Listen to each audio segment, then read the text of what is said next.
Greetings, I'm Sophis. Today I've got more of an experimental build, so the explanation will be a little different from the usual. The Tome of Alchemy is one of the first DLC tomes we got back in Empires and Ashes, and it focuses on inflicting debuffs and clearing them from your own troops. The most distinct effect in this tome is the Afflicting Miasma and the Afflicted status itself. Once a target is afflicted, each attack on it can apply a negative status effect depending on the damage type. I've always wanted to do something with this, a build that played with dealing all types of damage to apply all the debuffs on an enemy. To this end, I've always tried to focus on the Afflictors.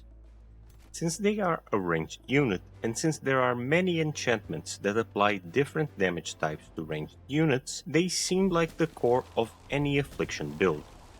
However, there's a catch. Their ability to apply Afflicted is locked behind a cooldown, and is single target. As a ranged unit, there's nothing all that special about Afflictors that would not be true for several cultural archers. They also have a bad tendency to be lost in auto combat. And so, this build is an experiment into doing an Affliction build without them. Tome of Alchemy has a combat spell, Disperse Afflicting Miasma. This spell can be used every turn and affects an area. On top of that, it can be overcharged, thanks to a Wizard King. With the means to apply Afflicted sorted, what remains is deciding who the important units in this combat will be. Given a focus on spell casting and a good selection of enchantments that enhance battle mages, the answer is simple. The first unit to consider: Spellweavers from the Potential Mystic subculture. Each of these give you 5 casting points per turn of combat. Field 4 of them, and you could use Disperse Afflicting Miasma every turn in a battle without ever running out of casting points. Not only do they have a base attack with 2 damage types, which already gives you 2 debuffs to work with, they also have a cascading attack that lets you punish adjacent enemies.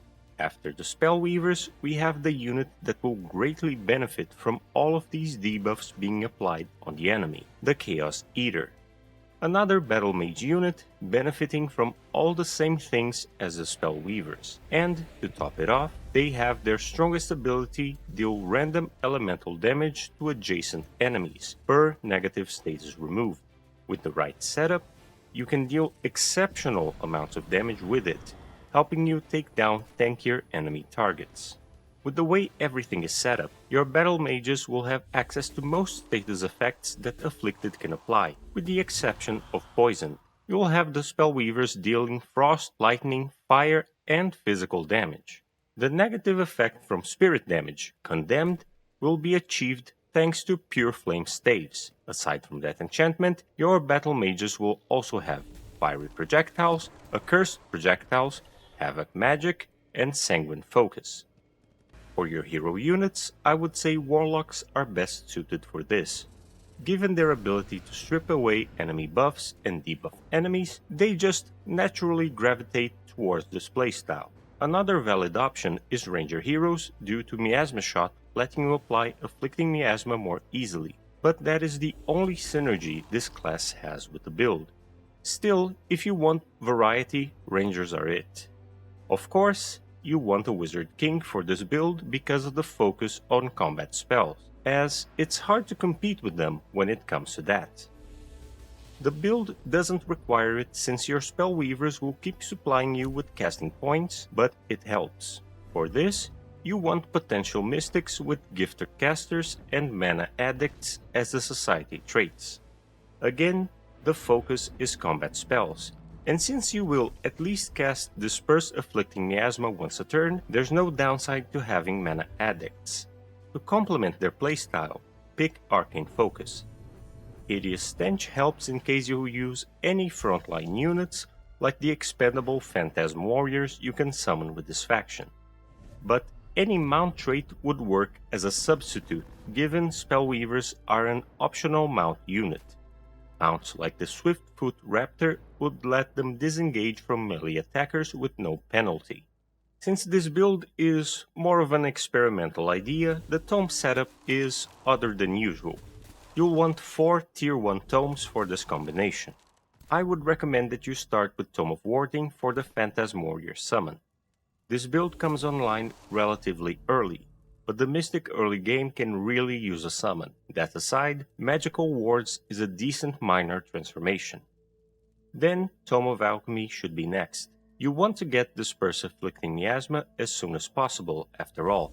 The rest is optional. After that, either grab Pyromancy or Bloodrite. Bloodrite has Sanguine Focus and Flesh-Carved Runes. With Pyromancy, you want Fiery Projectiles.